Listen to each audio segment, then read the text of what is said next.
I'm Daynin Dashefsky, and joining me today is a friend of mine, Lissette, Barros. Now, see, we're having this play on her name. She says I can say Barros or Barros. So, how do you say it? Barros.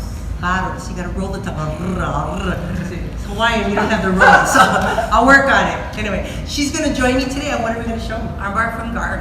And by the way, she's with Legacy Los Angeles. We just did a seminar here, and my second one, and I just love them. They have an amazing women's program, and I think it's so awesome. So we are going to do armbar from guard. So I'm going to bring you my guard right here. Great. So we're going to come at an angle so they can actually hear and see what I'm doing. So now remember, armbar from guard, we want to attack. One of the things I do is I always want to be able to go after the wrist with the same side arm, and the opposite arm is going to go for the elbow. The reason being is if I try to grab this wrist and grab this elbow, bend your elbow out. See, her elbow bends that way, and she can easily get out if I'm holding, right? So when I come this way, grab the same side wrist, and I do the opposite and cup the elbow, now try to pull that elbow out, it locks it in there. So it's hard for her to get away from me, and I get to lock that elbow down. The other thing a lot of people try to do is they try to bring the elbow across, and you know, that's fine, but the challenge with that is when I bring it across, I'm turning my body. I want to keep my spine straight. So I really like to lock her down here in the middle of my chest. Again, it's just preference. Some people like to bring it way over. I like to keep it down on my chest. And then a lot of times too, now I'm going to be bringing my leg up.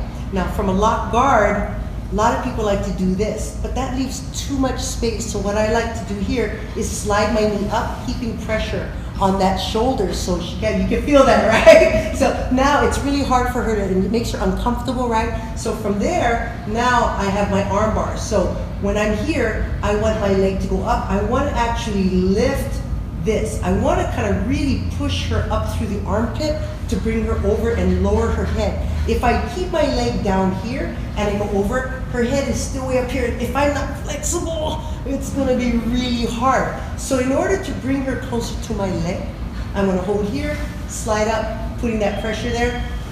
Come here, now her head's right here, and I'm gonna hold her down here, okay? Keeping her head down.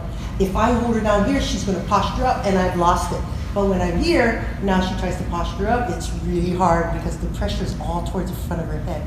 Now I'm coming here, holding that shoulder. Now it's easy for me to put my head right over the neck, hold it down, put my head back, put my arm here, and slowly lift my hips for the tap. Okay. Now one thing a lot of people like to do is, and you'll feel the pressure, tell me if you feel this, when they come here, they put their leg and they put their foot on top. They crisp that foot up. Do you feel that pressure? Posture up. Whoa, okay? That's because I'm not pushing her head down and her neck down. When I put it on my leg, I've taken this leg off of her and it's not pressuring her down. So from here, now if I put it down here, now try to come up. Very hard to come up because now I'm lowering her head, making it hard for her to posture up. So don't cross your feet. Keep them both going over, one on the neck, one on the upper back. Okay, so one more time. I'm here. I've got the wrist, I've got the arm. I'm going to slide the knee up, keeping pressure on the shoulder. Pushing her over and holding her down, stabilizing, keeping that elbow above my leg. Okay, now I come over, holding her head down, and I want to put my head back, put both my hands on the wrist. When I put my hand here, I'm almost like putting a brace on my elbow. I'm preventing the hyperextension. So I'm putting it here and then slowly lifting my hips. Now, one thing a lot of people like to do, and it shows more on a mount guard, but they like to look at what they're doing. So when I put my head up, right? I'm here, I come up, I put my head up, I'm looking at you, I want to see myself destroying her. But when I do that, I can't lift my hips because the physics, right? It's really hard for me with my head up to lift my hips, so it's hard for me to get the armbar. So for me to get that extension, I need to put my head back. Get rid of the ego, let her go. Don't look at her getting destroyed or him getting destroyed.